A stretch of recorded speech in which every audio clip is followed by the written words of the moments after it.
Hello my dear friends, welcome to mini vlog. ಎಲ್ಲಿ ಕೂತಿದ್ದೀನಿ ಅಂತ ನೋಡ್ತಾ ಇರ್ಬೋದು. ಗ್ರೌಂಡಿಗೆ ಬಂದಿದ್ದೀನಿ, ಮುಂದೆ ತೋರಿಸ್ತೀನಿ.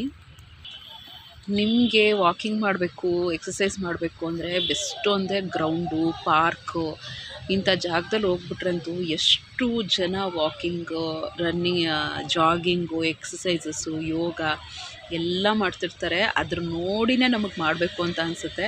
ಸೊ ಈ ಗ್ರೌಂಡನ್ನು 3 ರೌಂಡ್ ಹೊಡೆದಿದ್ದೀನಿ, ತೋರಿಸ್ತೀನಿ ರೀ. ಎಷ್ಟು ಚೆನ್ನಾಗಿ ಅನಿಸುತ್ತೆ ಅಂದರೆ ಬಾಡಿ ಎಲ್ಲ ಲೈಟ್ ಅಂತ ಅನಿಸ್ತಾ ಇರುತ್ತೆ. ಏನೇ ಸ್ಟ್ರೆಸ್ ಇದ್ದರೂ ಬೆಳಗ್ಗೆಯಿಂದ ಸಂಜೆ ಈ ಥರ ಬಂದು ಒಂದು ರೌಂಡು ಅಥವಾ ಬೆಳಗ್ಗೆ ಹೊತ್ತು ಈ ಥರ ಒಂದು ರೌಂಡ್ ಹೊಡೆದ್ಬಿಟ್ರೆ ಅಂತೂ ತುಂಬ ಚೆನ್ನಾಗಿ ಅನಿಸುತ್ತೆ. ಈಗ ಬಂದು ಆರಾಮಾಗಿ ಕೂತಿದ್ದೀನಿ, ತೋರಿಸ್ತೀನಿ ನಿಮಗೆ. ನೋಡಿ ಗ್ರೌಂಡು ನೋಡಿ, ಎಷ್ಟು ದೊಡ್ಡ ಗ್ರೌಂಡ್ ಇದೆ. ಸೊ ಎಲ್ಲರೂ ಜಾಗಿಂಗು, ಕ್ರಿಕೆಟು, ಈಗ ಸಂಜೆ 6 ಗಂಟೆ ಆಗಿದೆ. ಜಾಗಿಂಗು, ಕ್ರಿಕೆಟು ಎಲ್ಲ ಆಡ್ತಿರ್ತಾರೆ. ತುಂಬ ಚೆನ್ನಾಗಿ ಅನಿಸುತ್ತೆ. ಸೊ ಇಷ್ಟು ದೊಡ್ಡ ಗ್ರೌಂಡನ್ನ 3 ರೌಂಡ್ ಹೊಡೆದಿದ್ದೀನಿ. ಫುಲ್ ಸುಸ್ತಾಗಿ ಈಗ ಕೂತಿದ್ದೀನಿ. ಈಗ ನೆಕ್ಸ್ಟು ಚಿಕ್ಕಪೇಟೆಗೆ ಹೋಗಬೇಕು. ಸ್ವಲ್ಪ ಡೋರ್ದು ಹಿಂಜಸ್ಸು, ಡೋರ್ ಲಾಕ್ಸು ಮತ್ತು ಬೋಲ್ಟು ಇದೆಲ್ಲ ತರಬೇಕು ಅಂತ ಹೋಗ್ತಾ ಇದ್ದೀವಿ. ನಾನು ಹಸ್ಬೆಂಡ್ ಯೋಗ ಮಾಡ್ತಿದ್ದಾರೆ, ಅದಕ್ಕೆ ಕಾಯ್ತಾ ಕೂತಿದ್ದೀನಿ. ನೀವು ಅಷ್ಟೇ, ಎಷ್ಟೇ ಬ್ಯುಸಿ ಇದ್ದರೂ ಕೂಡ ಏನಾದರೂ ಒಂದು ಫಿಸಿಕಲ್ ಆ್ಯಕ್ಟಿವಿಟೀಸ್ ಡೈಲಿ ಮಾಡಿ ಫಿಟ್ಟಾಗಿರ್ತೀರ.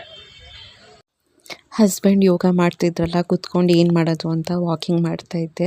ತುಂಬಾ ಇಂಪಾರ್ಟೆಂಟು ಫ್ರೆಂಡ್ಸ್. ನಾವು ಫಿಸಿಕಲಿ ಫಿಟ್ ಇದ್ದರೆ ಲೈಫಲ್ಲಿ ಏನನ್ನ ಅಚೀವ್ ಮಾಡ್ಕೋಬೋದು. ತುಂಬ ಇಡೀ ದಿನ ಆ್ಯಕ್ಟಿವ್ ಆಗಿರ್ಬೋದು. ಒಬ್ಬರ ಮೇಲೆ ಡಿಪೆಂಡೆಂಟ್ ಆಗಿರೋಕ್ಕೆ ಏನು ಅವಶ್ಯಕತೆ ಇರಲ್ಲ. ಪಟ ನಮ್ಮ ಕೆಲಸನೇ ನಾವು ನೀಟಾಗಿ ಮಾಡ್ಕೊಂಡು ಹೋಗ್ಬೋದು. ನಾವು ಫಿಸಿಕಲಿ ಫಿಟ್ ಇಲ್ಲ ಅಂದರೆ ಅಲ್ಲಿ ನೋವು, ಇಲ್ಲಿ ನೋವು, ಮಂಡಿ ನೋವು, ಕಾಲು ನೋವು ಅಂದ್ಕೊತಾ ಇರ್ತೀವಿ.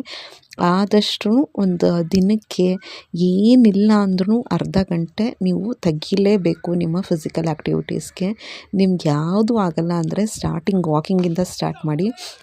ಇನ್ಫ್ಯಾಕ್ಟ್ ನಾನು ತುಂಬ ಹೆವಿ ಎಕ್ಸಸೈಸ್ ಮಾಡಿದ್ರೂ ಮಂಡಿ ನೋವು ಸ್ಟಾರ್ಟ್ ಆಗಿಬಿಡುತ್ತೆ. ಅದಕ್ಕೇ ನಾನು ಫಸ್ಟು ವಾಕಿಂಗ್ ಮಾಡ್ತೀನಿ, ಆಮೇಲೆ ಒಂದು 10 ಮಿನಿಟ್ಸು, ಸ್ಟಾರ್ಟಿಂಗ್ 5 ಮಿನಿಟ್ಸಿಂದ ಸ್ಟಾರ್ಟ್ ಮಾಡಿದೆ, ಆಮೇಲೆ ಎಕ್ಸಸೈಸಸ್ ಮಾಡ್ತೀನಿ. ಟ್ರೈ ಮಾಡಿ.